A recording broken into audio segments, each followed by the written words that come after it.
মারে 3 মাস আগে তোদেরকে আমি একটা করে ছোলা ভর্তি ব্যাগ দিয়েছিলাম, এবার তোরা আমাকে আমার ছোলা ভর্তি ব্যাগ ফেরত দে। ঠিক আছে মা।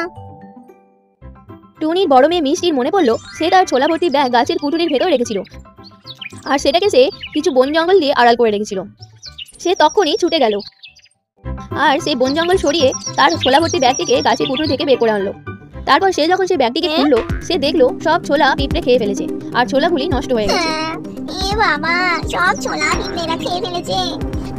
এবার আমি কি বলবো মাকে? টুনির বড় মেয়ে তখন কাঁদতে কাঁদতে বাড়ি চলে গেল। টুনি আরেক মেয়ে মিঠির মনে পড়লো সে তার ছোলা ভর্তি ব্যাগ বাজারে নিয়ে গেছিল বিক্রি করার জন্য, আর সে কালু কাকের দোকানে সেই ছোলা ভর্তি ব্যাগ দিয়েছিল। কালু কাক তার পরিবর্তে তাকে 10 টাকা দিয়েছিল, আর সে সেই টাকা পেয়ে খুব খুশি হয়েছিল আর সেটাকে সে তার ভাঁড়ের মধ্যে যত্ন করে রেখেছিল।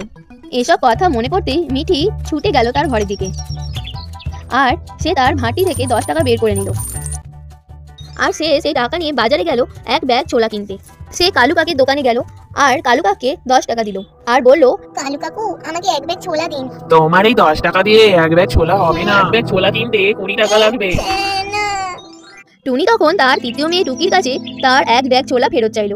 টুনির তৃতীয় মেয়ে টুকি তখন তার মাকে কাছের একটা জমিতে নিয়ে গেল। সেখানে গিয়ে টুনি তো দেখে অবাক হয়ে গেল, সারা মাঠ জুড়ে ছোলা গাছ হয়ে আছে আর গাছে অনেক ছোলা ধরে আছে।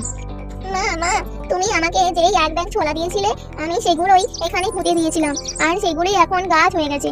হ্যাঁ সত্যি টুকি মারে, তুই খুব ভালো কাজ করেছিস, আমি মুগ্ধ হয়ে গেছি তোর বুদ্ধি দেখে।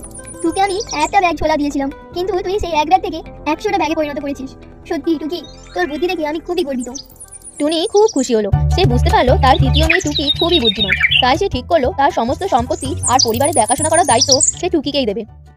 এই যে আমার মেয়েরা, তোমরা শোনো, তোমাদের এই বোন খুবই বুদ্ধিমানের মতো কাজ করেছে। তোমাদের সকলকে আমি এক ব্যাগ করে ছোলা দিয়েছিলাম, কিন্তু তোমরা সেই ছোলা আমাকে 3 মাস পর ফেরত দিতে পারোনি। কিন্তু তোমাদের এই বোন বুদ্ধিমানের মতো ছোলাগুলোকে ব্যবহার করেছে, সে সেগুলিকে পুঁতে গাছ বানিয়েছে, সেখান থেকে দ্বিগুণ ছোলা তৈরি করেছে। ও খুবই জ্ঞানী আর দায়িত্বশীল, আমার সমস্ত সম্পত্তি আর পরিবারের দায়িত্ব আমি ওকে দিতে চাই। টুনির সব মেয়েরাই তখন খুশি হয়ে টুকিকে জড়িয়ে ধরলো, আর তারপর থেকে টুনির ছোট মেয়ে টুকি সমস্ত সম্পত্তির দেখাশোনা করতে লাগলো।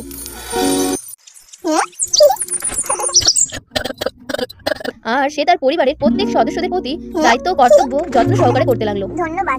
সমাপ্ত।